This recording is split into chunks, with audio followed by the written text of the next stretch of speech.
Now, this engine is very strong. Unfortunately, 6 coaches is all I have, and but it's very strong, very, very strong. It's smooth, and it can go fast. Just be careful when you do, and it's very, very nice. There it goes. All 6 coaches in tow.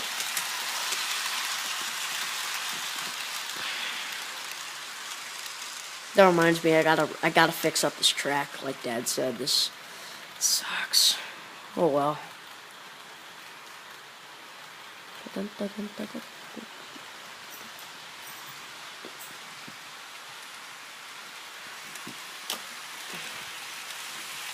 Okay, that's enough for the running part. Now, then I'm gonna sum up. Well, right now I'm gonna sum up, and then I'm gonna give each aspect of the engine a review a rating out of 10. So to sum up, the looks are very good, except a few minor flaws in the livery and with the detailing. But if you're not picky, it probably won't bother you. But if you are very picky about things like that, don't get the railroad version. Get the more expensive Hornby Premium, I like to call them, versions, which are more expensive, but are probably worth it. I don't know. This is my only Hornby locomotive that I've ever owned, and performs well, but it's, again, not good on sharp curves. It can go fast, very powerful, very smooth, very quiet. Again, sucks on curves. That I will have to take points off for that. Hornby, anyone who's working for Hornby, if you're listening, improve your locomotive. And I'm usually not, just to add, I'm not really usually not that picky about things like that, about minor detail flaws, but the thing that gets me is the no flange on the rear wheels. For some reason, I just don't like it. What I think they should have done is made the pony truck swivel like, where is a good example? Like on American or Bachman Thomas or anything like that. Any other locomotives, but any other locomotives, they have the swiveling tail truck, or whatever you want to call it, and I think they should have added that. I don't know if the real A3s did or did not have it. I don't know. I still think they should have added it.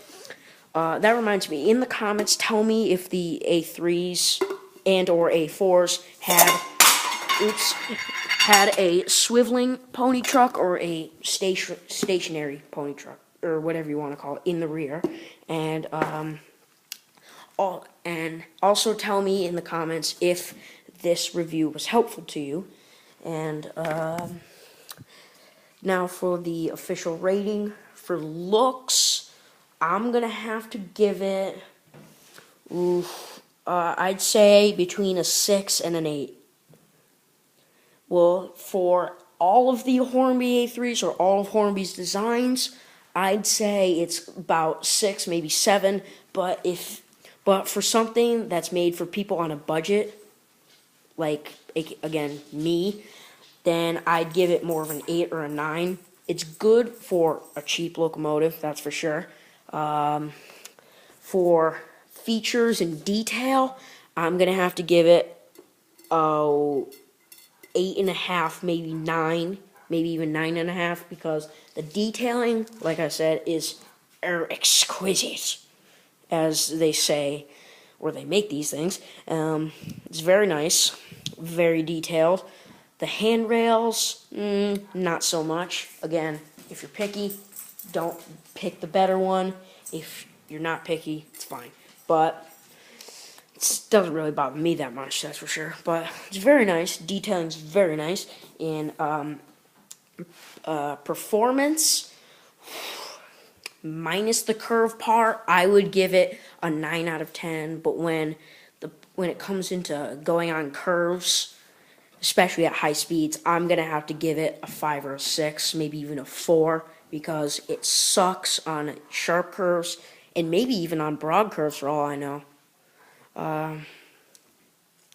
That this is the only layout I've tried it on, but so maybe it might work on broader curves. I'm not so sure. Maybe it doesn't work on any curves at all at high speeds.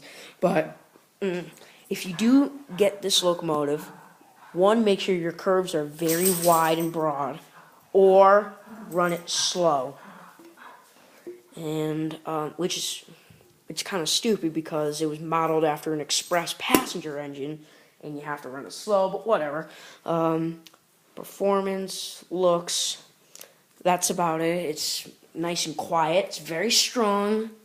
It's very powerful. It's very fast. It's very smooth. Again, except on curves.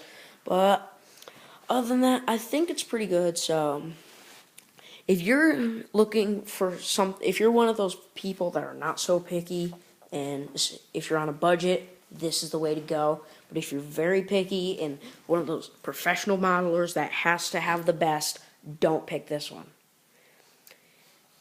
If you just need one that you can afford and that's at least okay and pretty good, this is the way to go.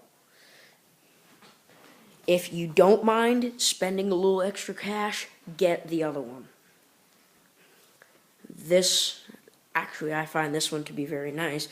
But the problem is, in terms of the railroad range, the only A3 they have is Flying Scotsman, whereas the Hornby Premium range has a couple other locomotives. They have the Flying Scotsman in preserved condition with the smoke deflectors, apple green livery, double chimney, etc., etc.